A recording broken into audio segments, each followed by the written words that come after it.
8월 10일 날 하원 가결되기 전날 산업부 장관은 원전 생태계 복원을 위한 기업 간담회를 하고 있습니다. 지금 당장 미국에서 우리 경제와 산업에 크게 악영향을 미치는 그런 법안이 논의되고 있고 통과되고 있는 그 시점입니다.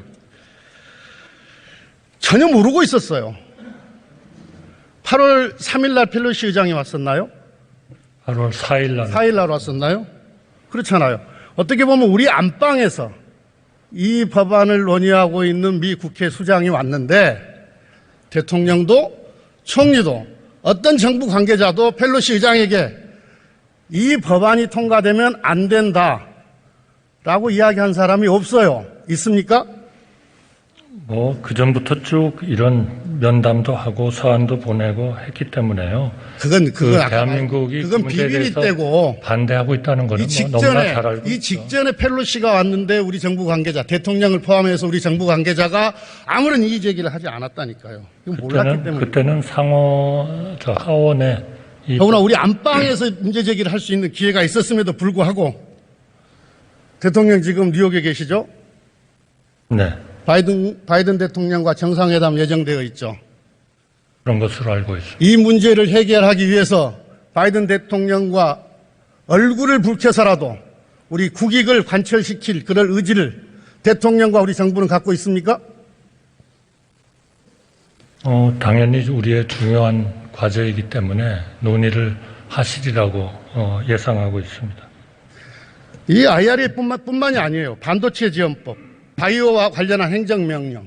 바이오 행정명령 이게 며칠입니까? 9월 12일. 우리 정부 지금 성명 하나 나오고 있지를 않아요.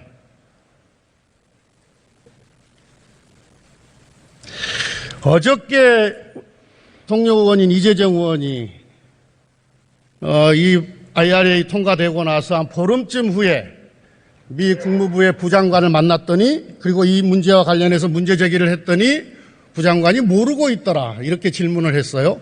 그랬더니 총리께서 정색을 하고 그건 미 국무부의 소관사항이 아닙니다. 그건 USTR 소관사항이어서 국무부 장관이 모를 수 있을 겁니다. 이렇게 정색을 하고 답변하시는 것을 제가 보고 경악을 금치 못했습니다.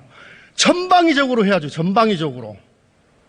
산업부는 산업부대로, 통상교섭본부는 통상교섭본부대로, 외교부는 외교부대로 각각 미국의 파트너가 있잖아요. 우리 안보실은 또 미 백악관을 상대로 해서 전방위적으로 이 문제를 해결하기 위해서 노력을 했었어야 되는데 지금 그렇게 하지 않고 있다는 거 아닙니까?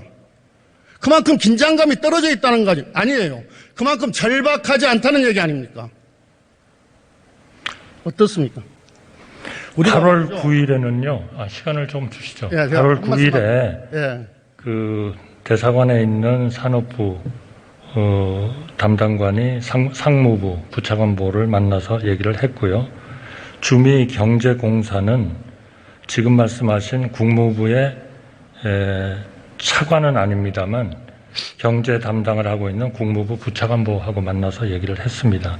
8월 10일 날은 통상교섭본부장이 USTR 대표에게 무역에 대한 주무부서죠. USTR 대표에게 서한을 보냈고 8월 11일은 주미공사 참사관이 USTR 대표부를 만났고 또 담당 참사관급의 국장급의 직원이 주한 그 미대사관 외교부 국장이 여기에 주한 미대사관 차석 대행을 만나서 계속 문제를 제기를 했습니다. 물론 그 NSC 쪽하고도 관련되는 접촉을 계속 해왔고요.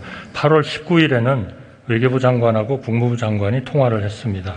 그리고 주미대사가 USTR 부대표하고 만나서 문제 제기를 했습니다. 계속 이 문제를 대단히 중요한 문제로 인식하고 정부로서는 최선의 노력을 하고 있었다 이렇게 말씀드립니다. 도대체 어떤 강도로 이야기를 했길래 한미 관계 정치적으로 또는 외교적으로 상당한 균열이 갈 수도 있는 이 사안에 대해서 미 국무부 부장관이 보름이 지나도록 모르고 있었다는 얘기입니까? 이 문제와 관련해서는요, 제가 보기에는 이 문제와 관련해서는 우리 대통령이나 총리나 우리 정부나 입이 10개라도 할 말이 없는 겁니다. 국민들께 매우 송구하다고 이야기를 해야 되는 겁니다. 송구스럽더라고 이야기를 해야 되는 겁니다.